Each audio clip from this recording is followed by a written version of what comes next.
आप देख रहे हैं इंडिया टाउन न्यूज, भारत की बात। छाते लटका रखे थे, ये देखे आपने। मैंने पूछा, भाई ये छाते क्यों लगा रखे हैं, छाते लटका क्यों रखे सड़क के ऊपर।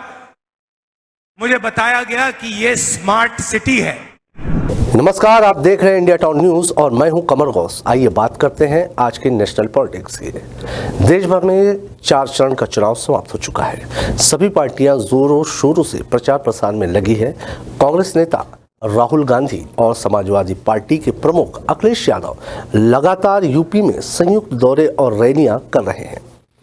इसी क्रम में मंगलवार को राहुल गांधी और अखिलेश यादव झांसी में एक जनसभा को संबोधित करने पहुंचे, जहां उन्होंने भाजपा और प्रधानमंत्री मोदी पर जमकर निशाना साधा। इस रैली में राहुल गांधी ने जनता से अपील कर कहा कि ये चुनाव पहली बार संविधान को बचाने का चुनाव है। राहुल गांधी ने जनता को संबोधित करते हुए कहा कि जो भी लोगों को मिला है, गरीबों को, मजदूरों, किसानों, पिछड़ा वर्ग, दलितों, आदिवासियों को, वो इस संविधान ने आपको दिया है। इस संविधान के बिना हिंदुस्तान के गरीब लोग कहीं के नहीं रहेंगे। जिस दिन संविधान चला गया उस दिन आपकी जमीन का हक गया, आरक्षण गया, पब्लिक सेक्टर सारा का सारा चला जाएगा। भाई और बहनों, ये लड़ाई जो है, इलेक्शन जो है, पहली बार ये इस संविधान को बचाने का इलेक्शन है। भाइयों और बहनों, जो भी आपको मिला है, गरीबों को, किसानों को, मजदूरों को, पिछड़ों को, दलितों को, आदिवासियों को, माइनॉरिटी को, गरीब जनरल कास्ट को, वो इस किताब ने आपको दिया है। इसके बिना हिंदुस्तान के गरीब लोग कहीं के नहीं रहेंगे। और जिस दिन ये चला गया उस दिन आपकी जमीन का हक गया, रिजर्वेशन गया, पब्लिक सेक्टर गया, सारा का सारा चला जाएगा। राहुल गांधी ने स्मार्ट सिटी के मुद्दे को उठाते हुए कहा कि स्मार्ट सिटी के नाम पर झांसी में छाता लटका दिया गया है। ऐसी स्मार्ट सिटी बनती है तो इंडिया गठबंधन तो हर सिटी में छाते लटका देगी। साथ ही उन्होंने कहा कि हम 4 जून को हिंदुस्तान के गरीब किसानों का कर्ज माफ करने जा रहे हैं। भाइयों और बहनों, मैं अभी आया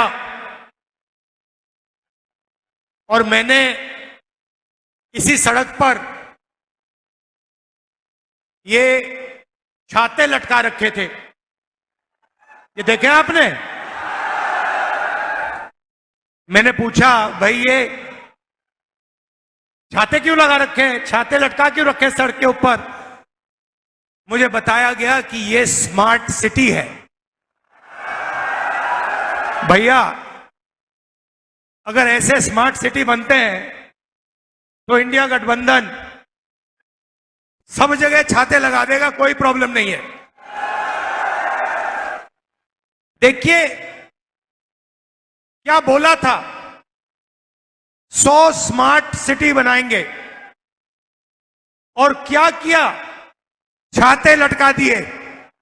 राहुल गांधी ने अपनी जनसभा में आगे कहा कि 4 जून को हम हिंदुस्तान के गरीब किसानों का कर्ज माफ करने जा रहे हैं, जैसा कि हमने यूपीए की पहली सरकार में किया था, उसी तरह फिर करेंगे। इंडिया गठबंधन सरकार करोड़ों युवाओं और महिलाओं को लखपति बनाएगा। नरेंद्र मोदी ने आप पर जीएसटी लागू की, नोटबंदी की, काले कानून लाए, सही दाम आपको नहीं दिया, एमएसपी नहीं दी, बीमा का पैसा आपसे छीना।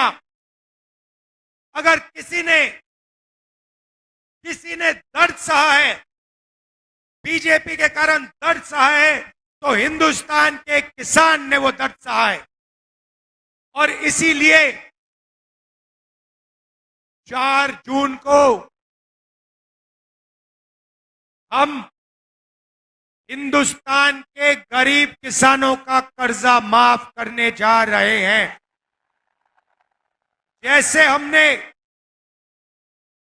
यूपीए की सरकार में किया था, वैसे ही हम फिर से किसानों का कर्जा माफ करेंगे। केंद्र सरकार की अग्निवीर स्कीम पर राहुल गांधी लगातार निशाना साधते आए हैं। इस रैली में भी राहुल गांधी ने कहा कि अग्निवीर योजना को हम फाड़कर कचरे में फेंक देंगे। हम शहीदों के साथ भेदभाव नहीं होने देंगे। सरकार बनते ही हम अग्निवीर स्कीम समाप्त कर देंगे। अग्निवीर योजना को हम उठा के कूड़ेदान में फेंक देंगे। ये 2 शहीद हमें नहीं चाहिए। एक शहीद को शहीद का दर्जा मिलेगा, दूसरे को शहीद का दर्जा नहीं मिलेगा।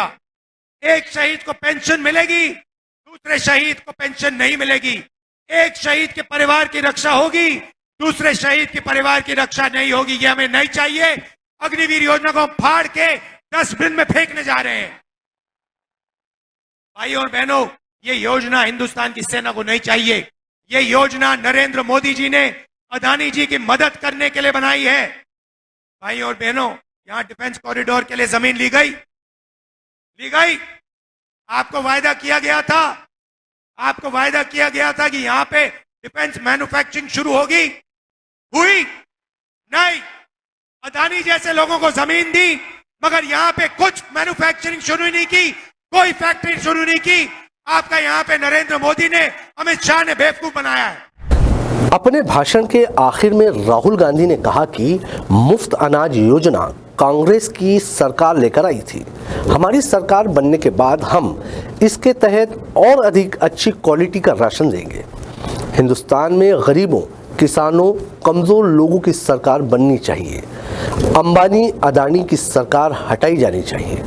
आपको बता दें कि उत्तर प्रदेश में कुल 80 लोकसभा सीट है, जिसमें पिछले चुनाव में एनडीए ने 64 सीटें जीती थी, जबकि कांग्रेस और सपा मिलकर केवल 6 सीटें ही जीत पाई थी, जबकि बसपा ने 10 सीटें जीती थी। अब देखना होगा कि इस चुनाव में यूपी की हवा किस ओर चलती है। आज के इस सेगमेंट में फिलहाल इतना ही। मुझे दीजिए इजाजत। नमस्कार।